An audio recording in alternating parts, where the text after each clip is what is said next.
araba yapmak için parçaları bulmak gerekir.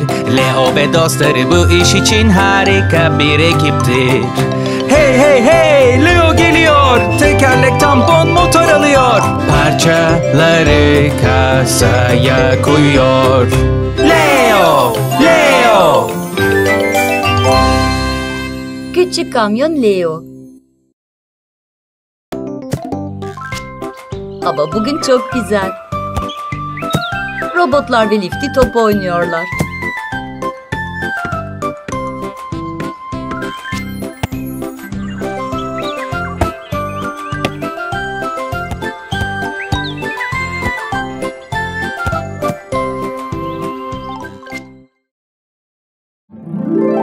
Bakın, Scoop'un evinde dondurma var. Merhaba Scoop. Sen de mi oynamaya geldin?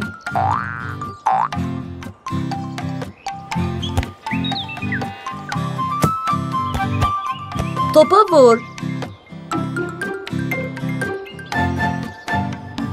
Eyvah! Dondurmalar eriyor.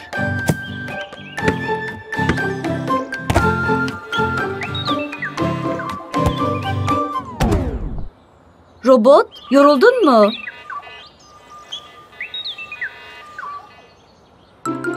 Kalk bakalım. Eve girelim. Bütün gün güneşin altında durmamalıyız.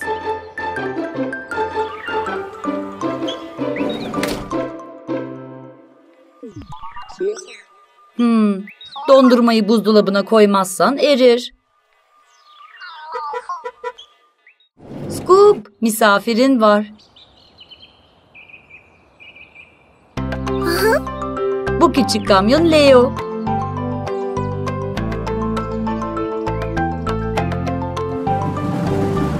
Buzdolabı yapmak için gereken parçaları getirmiş. Yeşil gövde, evaporatör bobinleri,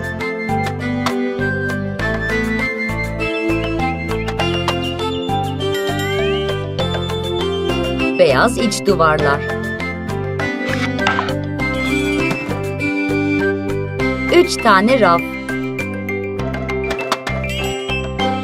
dolabın içindekileri görebilmek için bir lamba, meyve ve sebze için bir çekmece,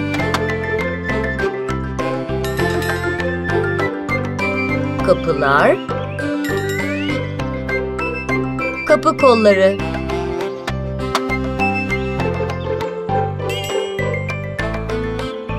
kapıya 3 raf takıyoruz.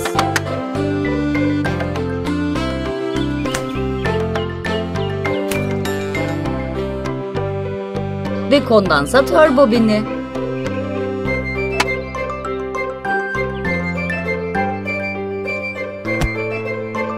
Robot, dolabı aç. Lamba yanıyor. Leo bak. Burada bir gaz kompresörü olmalıydı.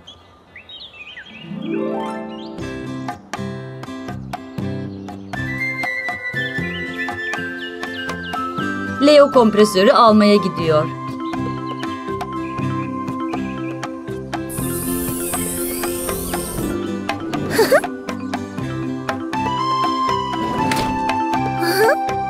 Burada bir sürü parça var.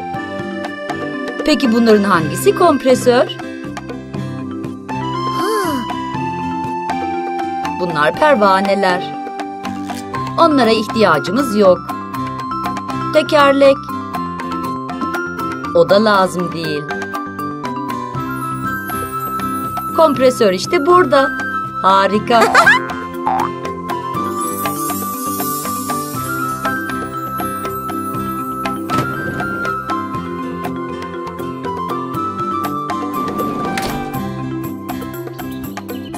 Buzdolabını eve götürmüşler bile.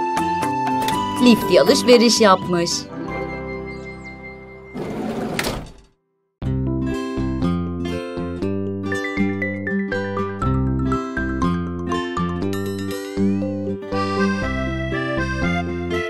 Kompresörü monte edelim.